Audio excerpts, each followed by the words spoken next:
براءة سنة مع إيقاف التنفيذ للاعب أحمد فتوح.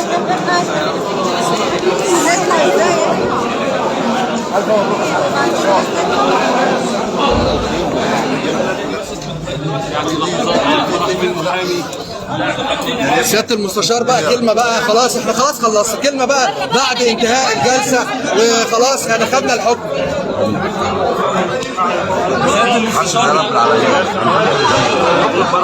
طب يلا بينا يلا بينا على بسرعة.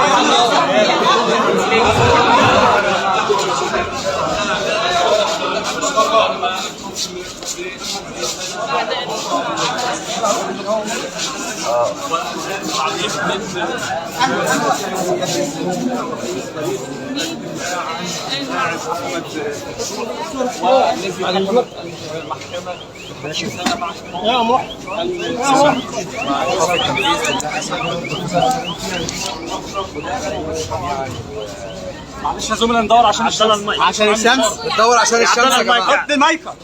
دور عشان الشمس. ألف مبروك طبعا بعد الزمالك، وطبعا استاذ بعد اذنك يعني جماهير نادي الزمالك وجماهير النادي الاهلي يا مصطفى امسك كده شويه، امسك دول. الحمد لله رب العالمين، الحمد لله رب العالمين. وطبعا ما انساش ابدا ابدا ان انا اشكر الاستاذ مرتضى منصور، لانه هو طبعا الراجل كان متابعنا تماما وهو زميل فاضل، ولحد ما دخلت المحكمه الراجل بيكلمني وتم التنسيق والتعاون مع الاستاذ مرتضى، والحمد لله رب العالمين والف مبروك. نزل جيبه شويه وخلاص بقى يا سيدي، يعني هنقول ايه تاني؟ انزل تحت يا سياده المشوار معلش عشان ما تعبش. انزلوا تحت يا زملاء. سياده المستشار ممكن تنزل تحت؟ ممكن ننزل تحت يا سيادة المستشار. تعال ننزل تحت. احنا كده هنقع.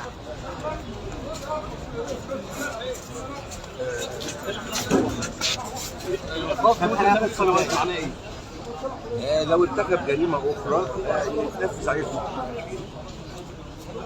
ده معنى ايقاف التنفيذ لمده 3 سنوات. سنة كده يتم ايقافها لمدة 3 سنوات. ايوه. هل في أي إجراءات أخرى أو في يعني خطوات أخرى للتقاضي في هذه القضية ولا بهذا الحكم أسدل الستار على الجلسة؟ يعني اعتقد كده قلت الستار. يعني مش ممكن النيابه العامه تستأنف على الحكم كقانون اجرائي؟ شأنها، ما انا قلت لحضرتك 100 مره انا ما اقدرش اعلق او اتكلم ابدا على قرارات النيابه العامه. ولكن هو خد حكم مع ايقاف التنفيذ. فيعني اعتقد كده اللي قلت بالستار. هل حضرتك ممكن تستأنف على الحكم؟ يعني لما اقرا الحكم واشوف جايز جدا استأنف. النهارده شفنا مرافعه قويه للمستشار اشرف عبد العزيز وفريق الدفاع بالكامل. مش هنتكلم ابدا عن المرافعات، لان المرافعات دي مكانها امام المحاكم.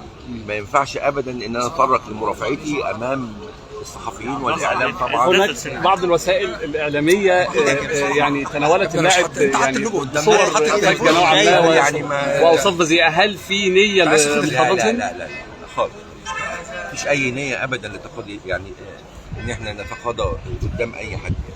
كل واحد ليه الحريه الكامله انه يتحدث. قرار هيعملوا في التحقيق. الحكم بايقاف سنه بايقاف التنفيذ ولمده 3 سنوات، يعني ممكن بس ايضاح لهذا الحكم. انا وضحت حضرتك، انا وضحت هو ايقاف التنفيذ لمده 3 سنوات عشان لا قدر الله لو ارتكب حادثه اخرى يعني بهذا الشأن ينفذ الحكم. فكره